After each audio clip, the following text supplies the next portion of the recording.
Por todo o mundo civilizado, principalmente o mundo ocidental, há uma diversidade de limites. Vemos diversidade nos aspectos sociais, econômicos, culturais e étnicos. Mas escondido abaixo da superfície, longe dos olhos do observador casual e do meramente curioso, existe outra sociedade separada. Uma sociedade de segredos ditando seu próprio código. É o enorme mundo invisível da maçonaria. Eu sou o Mike Mendel. Pelos próximos minutos estaremos examinando crenças, ensinamentos e práticas da maçonaria. Estaremos falando com ex-maçons e analisando literatura maçônica real, para tentar adquirir uma visão objetiva desta ordem fraternal secreta. Esse estudo permite uma reflexão racional. O material examinado está em uso atual, e nosso ideal é levar à compreensão do que realmente a maçonaria é. A maçonaria se autodefine como um sistema de moralidade. A base da maçonaria, por onde todos os maçons têm que passar, é a Loja Azul. A Loja Azul inicia os 3 primeiros graus ou níveis da maçonaria. O aprendiz é o primeiro nível, o companheiro é o segundo nível e o mestre maçom é o terceiro nível. A maioria dos maçons nunca vão além do terceiro grau, porém, se alguém escolher ir além da Loja Azul, existem 2 caminhos que podem ser tomados. Um é o rito de York e o outro é o rito escocês. A maioria dos maçons que decidem ir além da Loja Azul entram no rito escocês de maçonaria. O rito escocês tem 32 graus. O 32º pode conduzi-lo para o santuário, se assim ele escolher. O 33º grau que existe é altamente honorário. O autor Ian Taylor tem estudado as origens da maçonaria moderna. Para muitas pessoas, o próprio mundo da maçonaria invoca um senso de mistério, de sociedade secreta. Mas, de modo a descobrir o que eles realmente são, precisamos conhecer um pouco de história. Havia muitos pensadores humanistas em 1500 que viam a corrupção que havia na igreja daquela época. Eles concluíram que, para se verem livres daquela corrupção, teria que haver uma nova ordem mundial. Eles haviam lido A República de Pilatos, que em 1500 já era uma obra popular. E Pilatos era também um grande filósofo que viveu no 5º século antes de Cristo. E ele disse: se nós pudermos ter um grupo de homens sábios que fossem bem pagos para governar o povo, aí sim haveria corrupção.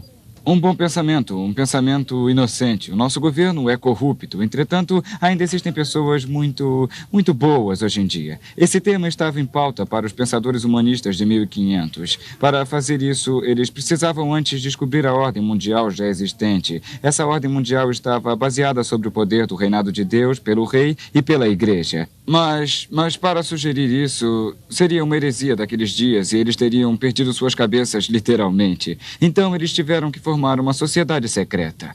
Agora, o maçom da época, esses eram do artesanato maçônico. Foram os homens que realmente construíram as catedrais daqueles dias. Eram homens hábeis e isso foi uma das primeiras formas de união dos trabalhadores. Eles queriam manter para si seus segredos e suas habilidades.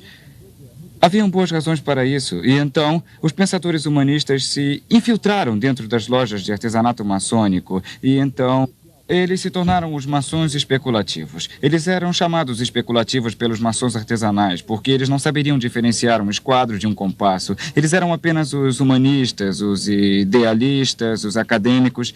Então existem dentro das lojas maçônicas 2 tipos de maçons. O maçom artesanal, que é o maçom genuíno, que cortava pedra e etc, etc. E também tem o maçom especulativo, e é este o pensador humanista. Este é aquele que pretende reconstruir a nova ordem mundial.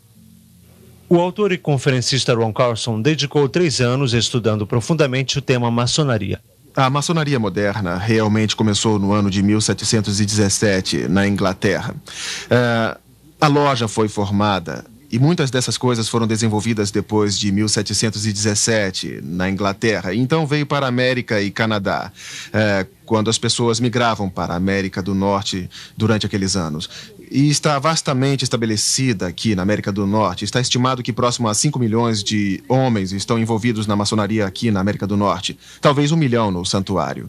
O que é maçonaria aos olhos do maçom? O que o maçom acha que é? Bom, nós vemos que a maioria dos maçons entram para a maçonaria visando-a simplesmente como uma organização fraternal, como escoteiros avançados, porque o pai ou o avô faziam parte da maçonaria.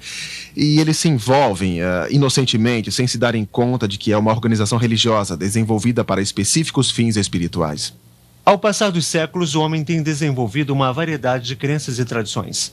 Algumas dessas, como o cristianismo, o judaísmo e o islamismo, são monoteístas, ou seja, são baseados no conceito de um só Deus. Outras, como o hinduísmo, são politeístas, acreditando em muitos deuses e deusas. Uma das religiões mais antigas talvez seja a mais universal. Emergiu praticamente intocada e geograficamente separada, em culturas radicalmente diferentes. Essa religião é o paganismo. A adoração da deusa Lua e do deus Sol, que também eram chamados, por exemplo, podemos citar Apolo e Diana, ou mesmo uma gama de outros nomes. O paganismo é a mesma religião mística que emergiu na antiga Babilônia muitos mil anos atrás. Mas o que tem o paganismo a ver com a maçonaria? O ritual da teologia da maçonaria realmente originou do paganismo egípcio. E a razão para isso é que, como podemos ver, em 1717, os rituais de teologia foram reunidos e formalizados e criaram uma grande loja na Inglaterra.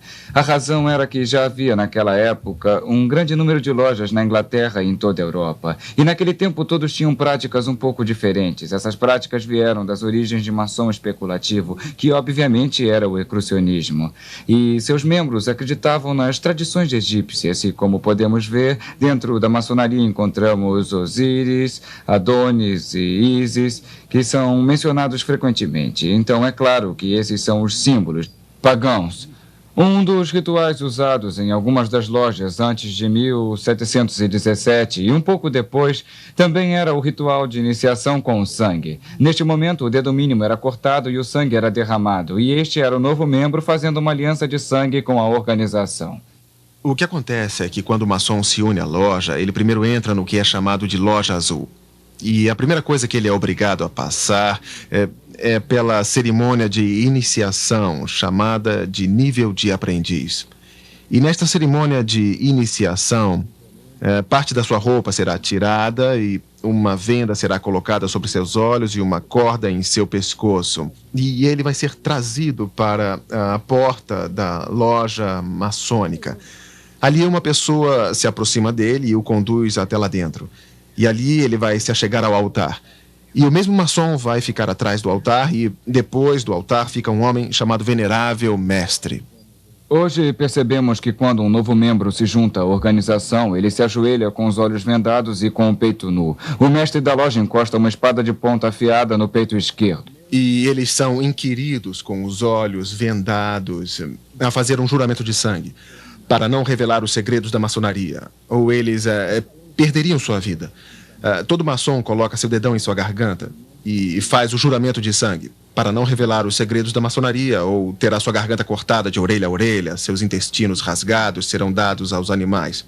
Esse juramento pagão de sangue os levam a jurar segredo para que eles não revelem os segredos que aprenderiam à medida que progredissem na loja maçônica. Agora, a maioria dos homens vão entrar no rito escocês e progredir até o 32º grau. E em cada um desses graus, eles irão adorar deuses diferentes, deuses egípcios, deuses da Pérsia, deuses gregos. E eles fazem uma série de rituais. Agora, muito disto é camuflado com símbolos e alegorias para que os maçons que os fazem não entendam inteiramente o que estão fazendo. Nos níveis da loja azul, o principiante é iniciado para a trindade egípcia de mistérios antigos do Egito. E a trindade egípcia é escondida do principiante. Ele não sabe tudo pelo qual ele está sendo iniciado, não lhe é mencionado. Mas se eles lessem seu livro que explica os símbolos e a alegoria, se torna muito óbvio em que eles estão envolvidos. Eles estão envolvidos em adoração idólatra e pagã. Muito dela está baseada na Cabala, que é o livro de ocultismo do Antigo Egito. Está baseado em paganismo egípcio e adoração da natureza. É realmente isso. Está baseada na adoração no poder regenerativo do macho e no poder regenerativo da fêmea. É o resultado. Qualquer historiador iria logo concordar que o paganismo era e é uma religião da natureza. Seus rituais eram intencionalmente desenvolvidos ao redor das fases da lua, bem como das estações do ano, etc. Rituais foram desenvolvidos para encorajar colheitas, procurando pela bênção do sol, aquele que dá o calor e é a contrabalança da lua, o tempo de paz para plantar e colher. Desta dualidade de adoração, sol e lua, luz e escuridão, ativo e passivo, macho e fêmea, O paganismo desenvolve direitos de fertilidade baseada sobre o ato sexual e, mais especificamente, órgãos reprodutores sexuais. Esta é uma das razões pelas quais o maçom, quando entra na loja, é obrigado a vestir um avental de pelica branco. O maçom usa esse avental de pelica branco como uma cobertura. O que eles realmente acreditam na maçonaria é no princípio gerador da vida. Você sabe que eles usam o esquadro e o compasso com a letra G. Você vê o esquadro e o compasso com o G nas lojas maçônicas. Uns maçons vão até dizer que é geometria que é geometria do universo, ou que significa Deus. Na verdade, o próprio livro deles diz que é o princípio gerador da vida. Que o compasso, não o esquadro, representa o feminino e o compasso descendo sobre ele representa o macho que está fertilizando a fêmea.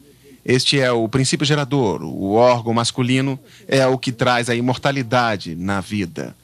Veja só, quando eles falam de imortalidade, eles estão falando sobre a recriação da vida através do ato sexual.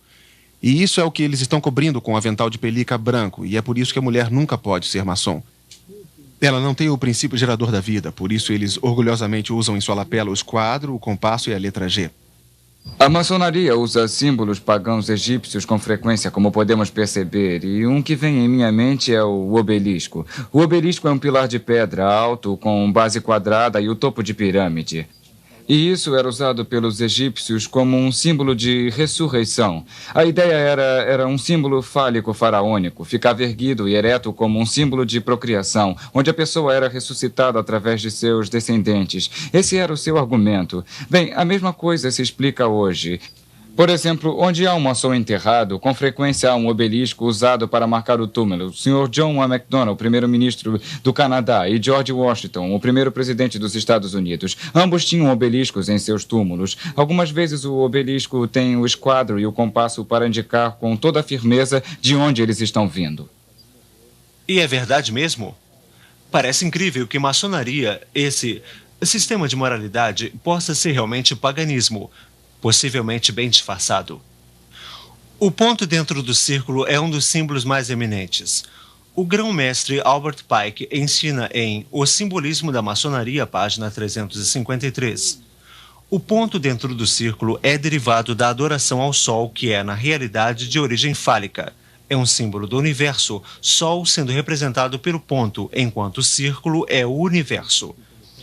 Make afirma mais a fundo em seu manual da loja, página 56. O fálico era a imaginação do órgão gerador masculino.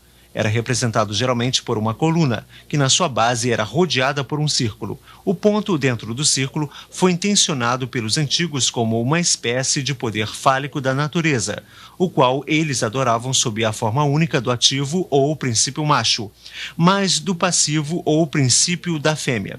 O paganismo reconhecia e adorava esses poderes como a força criativa na natureza. Albert Pike era Gran Comandante do rito escocês em 1800. Do seu livro Morais e Dogmas, o Sol e a Lua representam dois grandes princípios ou geração, o ativo e o passivo, o macho e a fêmea. Ambos brilham sua luz sobre seus descendentes, a estrela brilhante ou Horus. Essas autoridades maçônicas concordavam que o simbolismo da maçonaria era ocultista e era derivado do paganismo. Os rituais ocultistas e o simbolismo que são centrais na maçonaria foram tremendamente significantes para mim. Pessoalmente, eu estive profundamente envolvido por muitos anos com bruxaria. A bruxaria é a religião do paganismo e a adoração do deus Sol e da deusa Lua em várias formas. Eu estive envolvido no ocultismo por 12 anos. Steve Warren nos fala de sua experiência. Quero dizer, eu estava constantemente todos os dias lendo, pesquisando, como também praticando artes como adivinhação, entrando em contato com os mortos através de médiuns, cartas de tarô, a bola de cristal e tudo que pode ser considerado ocultismo, eu estava envolvido. O simbolismo na própria bruxaria é muito grande. Muitos dos implementos usados têm significação em termos de elementos naturais, como Van representando o ar, Azor representando o fogo, Akalis a água ou o pentagrama representando a terra. E esses seriam agrupados de várias maneiras para se tirar maior vantagem das forças espirituais que estão atuando por um tempo determinado. E era altamente ritualística, com mantos, e com desenhos ou círculos mágicos, com a invocação de deuses e para atender aos praticantes.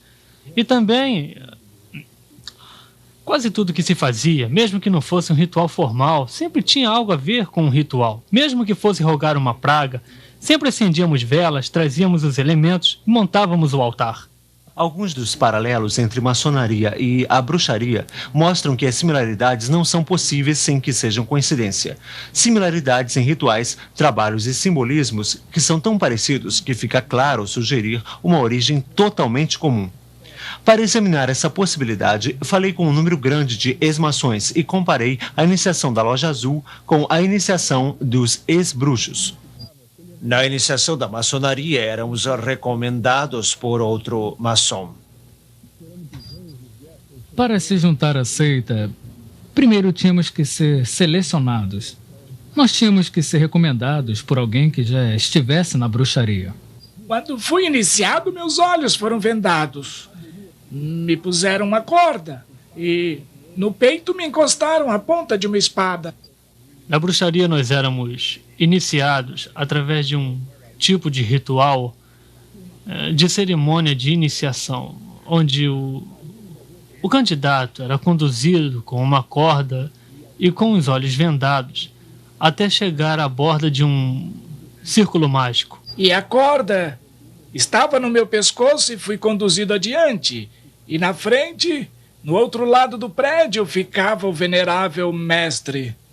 Me ajoelhei diante dele, como se ele fosse um deus.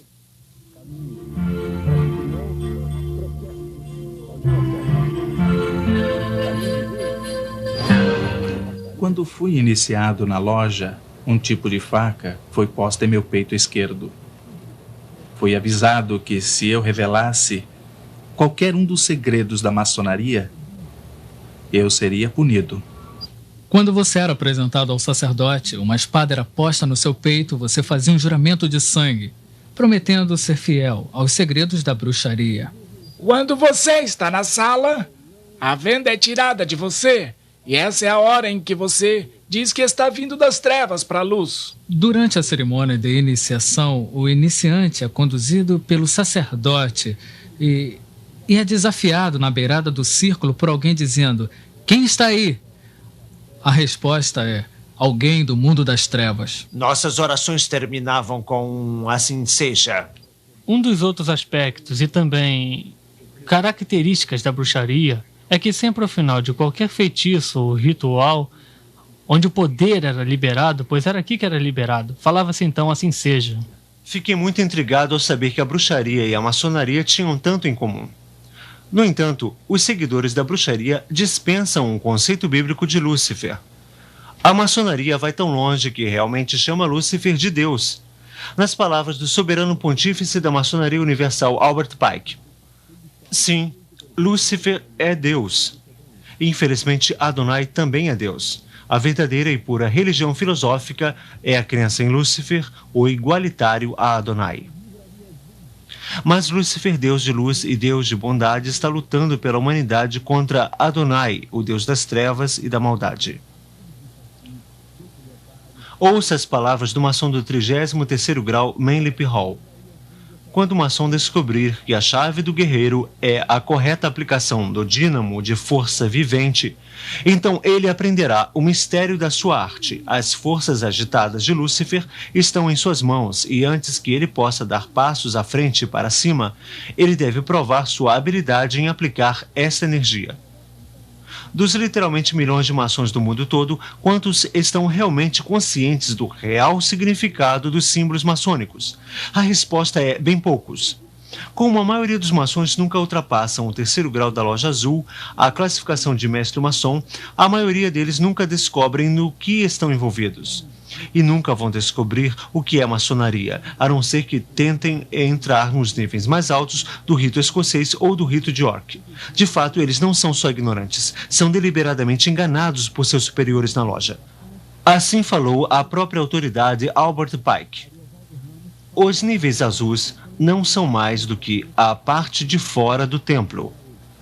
Parte dos símbolos são expostos ali para os iniciantes. É intencional que eles não os entendam, mas é intencional que eles pensem que os entenderam. Quando muitos maçons passam pelos primeiros 3 graus, tornam-se mestres maçons e param por aí, pensando que é somente uma organização fraternal.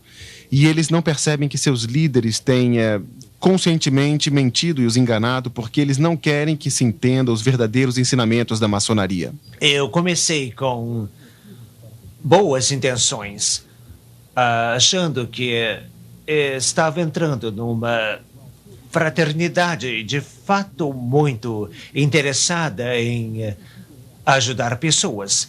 Mas agora eu percebo que em escalões mais baixos, níveis inferiores, você não sabe toda a verdade. O significado da loja e o que ela era para mim...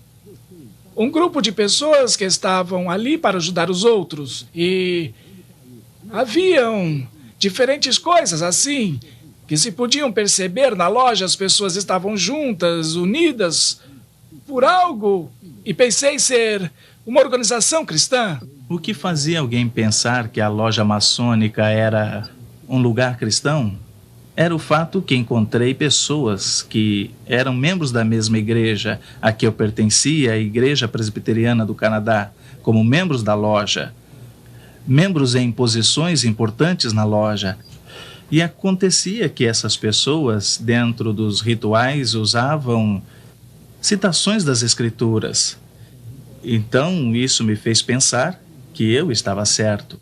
Eles pensam que estão ingressando, na verdade, numa organização cristã. Isso porque, na verdade, os 3 graus da loja azul são validados no espelho cristão.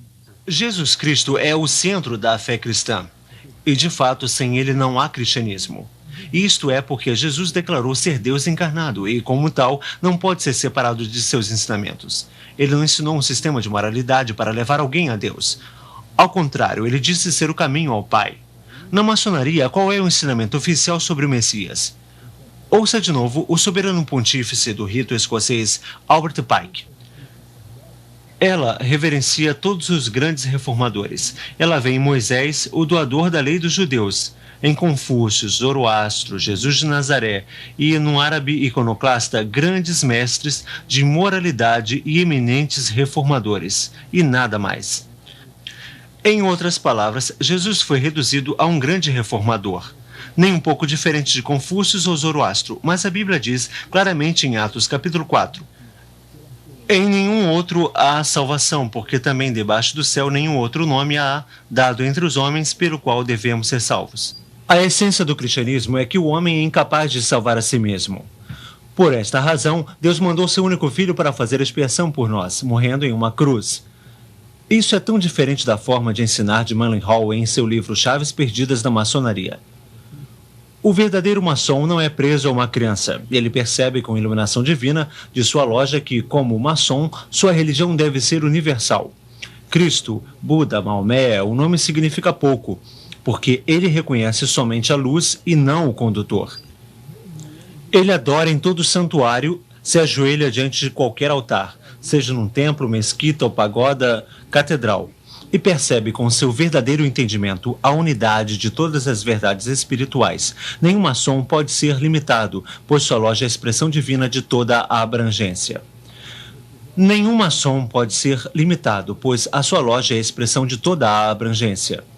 Uma afirmação interessante, já que na Bíblia Jesus Cristo diz: entrai pela porta estreita, porque larga é a porta, e espaçoso é o caminho que conduz à perdição, e muitos são os que entram por ela, e porque estreita é a porta, apertado o caminho que leva à vida, e poucos há que a encontrem.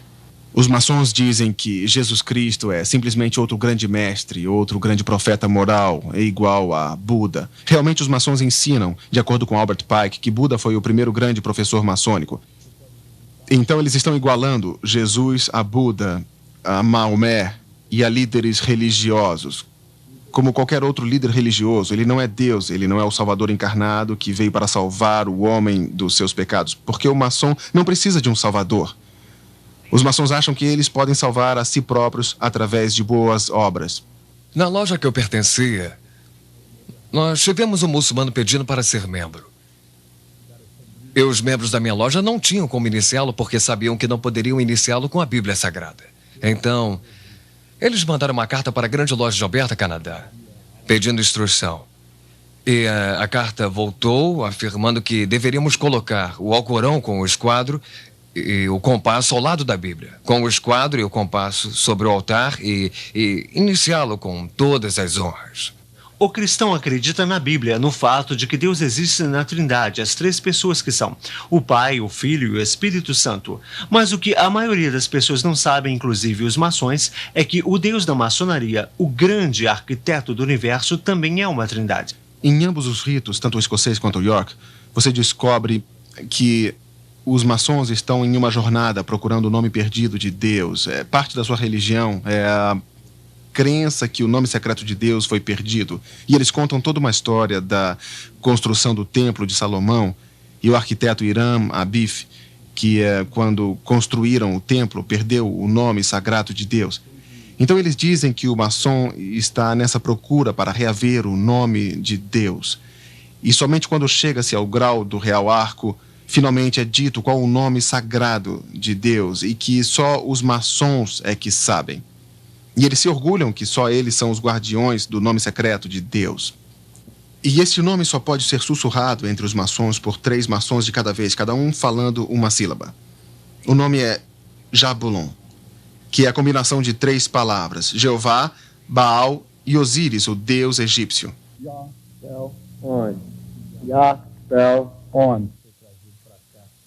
E o que o maçom está adorando na loja maçônica é um deus de 3 cabeças feito de Jeová, Baal, que foi o deus da fertilidade de Baalbac, no Líbano, e Osíris, deus sol egípcio, representado pelo símbolo fálico, que é a adoração sexual do Egito. E desta combinação sai um monstro de 3 cabeças, e dizem que esse é o deus maçônico a quem eles adoram. A salvação para o cristão está baseada inteiramente no sacrifício do Senhor Jesus Cristo na cruz. A Bíblia diz que todos pecaram e estão afastados da glória de Deus. E que não importa o quanto nos esforcemos para sermos bons, jamais alcançaremos o alvo de sermos santos como Deus. Mas Deus dá o presente gratuito da vida eterna para aqueles que acreditam em Jesus Cristo e permitem que Ele pague pelos seus pecados na cruz. Nas palavras de João 3,16... Porque Deus amou o mundo de tal maneira que deu seu único filho, para que todo aquele que nele crê não pereça, mas tenha a vida eterna. A salvação para o maçom é algo totalmente diferente. Os maçons estão contando com suas boas obras, algo que a Bíblia diz que não pode salvá-los de fato. O monitor maçônico ensina que Deus, o olho que tudo vê, vai recompensar o homem de acordo com suas obras. O olho que tudo vê penetra nas profundezas do recesso no coração humano e vai nos recompensar de acordo com nossos méritos. No 19º grau do rito escocês é dito ao maçom: o maçom que tem dado prova de sua afeição aos estatutos e regras desta ordem, no final o fará merecedor de entrar na Jerusalém celestial, o céu. O 28º grau do rito escocês afirma: o verdadeiro maçom ergue-se por degraus até alcançar o céu. Os maçons acreditam que eles podem merecer a salvação e que eles podem subir uma escada até Deus, a quem eles chamam de grande arquiteto do universo, e que um dia eles vão ficar diante de Deus e Deus irá levá-los ao céu. Não por causa de Jesus Cristo, não, mas porque eles foram bons maçons e fizeram boas obras. Um dia eu estava conversando com o pontífice do santuário em Minneapolis, de onde eu sou. Ele me ligou um dia. Ele tinha ouvido a minha fita sobre maçonaria. Como é que você ousa dizer que a maçonaria não é cristã? Ele disse: eu sou um diácono na minha igreja. Ele disse: eu sou um bom cristão. Eu sou o chefe do meu santuário. Como é que você pode dizer que eu não sou cristão? Aí eu parei e lhe fiz uma pergunta. Bom, senhor, se você morresse agora e ficasse diante de Deus esta noite, e ele te perguntasse por que ele deveria deixá-lo entrar no céu, eu disse, o que você responderia? Eu nunca vou esquecer, houve um silêncio por mais ou menos 10 ou 15 segundos, então ele me respondeu, bom, eu acho que responderia que fui um bom maçom. Se os maçons estão esperando que suas lojas os salvem, sua confiança está no lugar errado, assim como os que têm sua esperança em um cargo na igreja ao invés de Cristo. Seria como depender de uma associação esportiva ou de um country club se as obras pudessem nos salvar. Eu estava pregando no Texas, no sul do Texas, numa grande igreja onde os maçons de lá, muitos deles faziam parte da liderança. E eles viram a minha fita na manhã que eu fui pregar e eles falaram, nós não sabemos por que estamos deixando você pregar. Você está criticando a maçonaria. E a maior parte da liderança era maçônica, os professores da escola dominical eram maçons. De fato, um dos líderes era o venerável mestre de sua loja na cidade e o outro era o soberano pontífice do santuário. E eles vieram a mim depois do culto e eu disse, bom, vocês têm os livros, procurem seus próprios livros dentro do contexto, tudo o que eu falei. Eu dei a eles os capítulos, os números das páginas. Eles ficaram até 4 da manhã daquele domingo vendo todos os documentos em suas próprias bibliotecas maçônicas. Eles voltaram na segunda de manhã e disseram, nós queremos que você saiba, Ron, que todos nós resignamos da loja a noite passada. E nós estamos vendo isso acontecer por todo o país, quando os maçons tirarem o embrulho e examinarem o conteúdo do que estão envolvidos e eles vão descobrir que estão mesmo numa seita não cristã, pagã, idólatra e que nenhum cristão deve fazer parte. Neste vídeo, tentamos ser objetivos. Nós não temos nada contra a organização maçônica nem com o indivíduo maçom. Não existe nenhuma dúvida que grande quantidade de bondade tem sido feita em nome da maçonaria e que a moral de alguns, se não de muitos maçons, é de nível muito alto.